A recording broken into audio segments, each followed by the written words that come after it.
श्री स्वामी समर्थ. जय जय स्वामी समर्थ. ब्रह्मांड नायक श्री स्वामी समर्थ या आपल्या यूट्यूब चॅनेलवर सर्वांचे स्वागत आहे.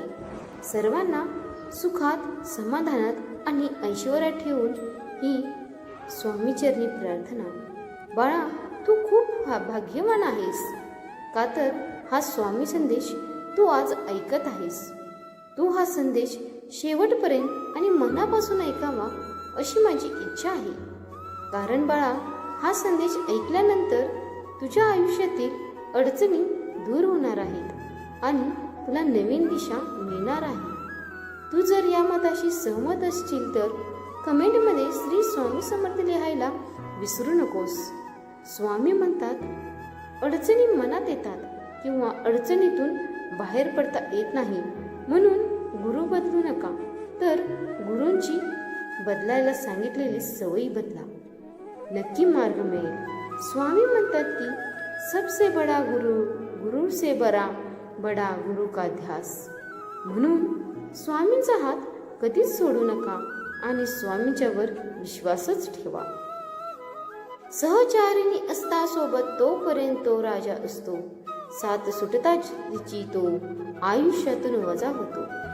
जीवनात प्रत्येक व्यक्तीची कदर करा, कारण हा जन्म पुन्हा मिळत नाही आणि एकदा गेलेली व्यक्ती पुन्हा भेटत नाही. कधी कधी एखादा आजार हा औषधाने बरा होत नाही, तर एखाद्या व्यक्तीने दिलेल्या शाब्दिक आधाराने बरा होतो. म्हणून शब्दाला धार नाही तर आधार हवा. कायम टिकणारी गोष्ट एकच, ती म्हणजे माणुसकी, नम्रता आणि चारित्र्य. म्हणून पैशापेक्षा जीवाभावाची जीवलग माणसे जोडा आणि जपा, हीच खरी आपली संपत्ती आहे.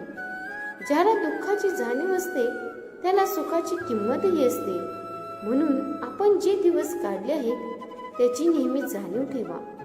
सुंदर चेहरा म्हातारा होतो, बलाढ्य शरीर एक दिवस गळून पडते, पद सुद्धा एक दिवस निघून जाते, परंतु एक चांगला माणूस नेहमी चांगलाच राहतो. आपल्या व्यथा तिथे मांडा जिथे समाधान मिळेल आणि आपला माथा तिथे टेकवा जिथे स्वाभिमान मिळेल. नाहीतर व्यथा आणि माथा तुडवण्यात लोक खूप सराईत आहेत.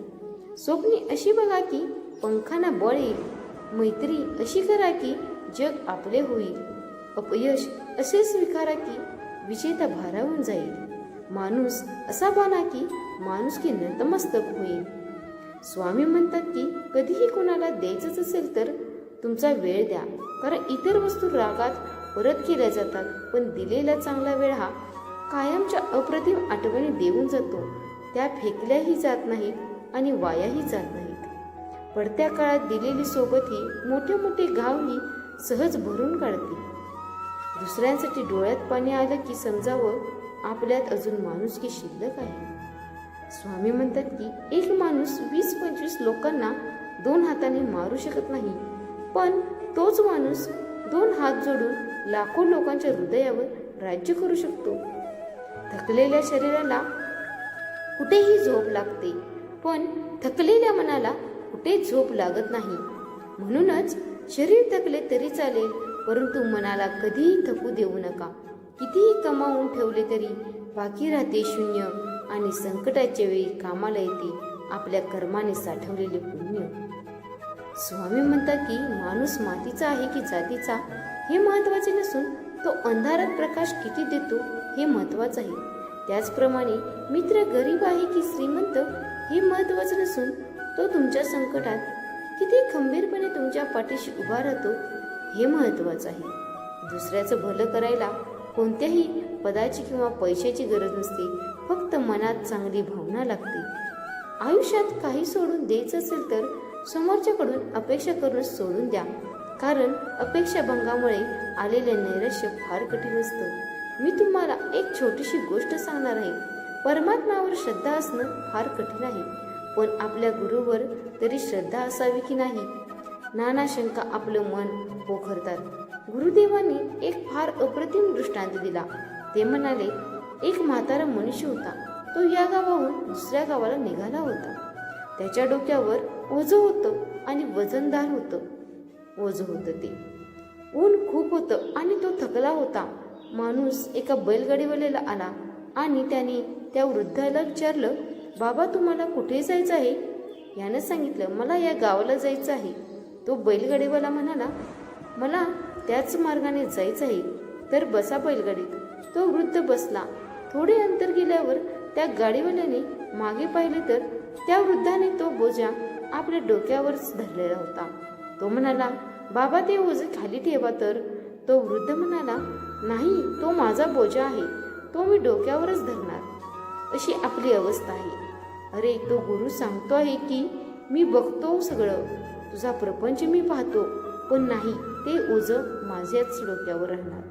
हे आपलं लक्षात घेऊन हे टाळलं पाहिजे. एकदा असं म्हणायचं, दिलं तुला, आता तू पहा, तुला काय करायचे ते माझं मी करेन कार्य. ज्याची गुरुबद्दल अतिशय शुद्ध भावना आहे त्यालाच हे साधेल. स्वामींचा आपण जेव्हा तळमळीची प्रार्थना करतो त्या क्षणी स्वामी आपली प्रार्थना ऐकतात आणि त्यांच्या दिव्य नियोजनानुसार ब्रह्मांड कामाला लागते. मग जे काही घडते आहे ते स्वामींच्या इच्छे म्हणून स्वीकार करायचे आहे.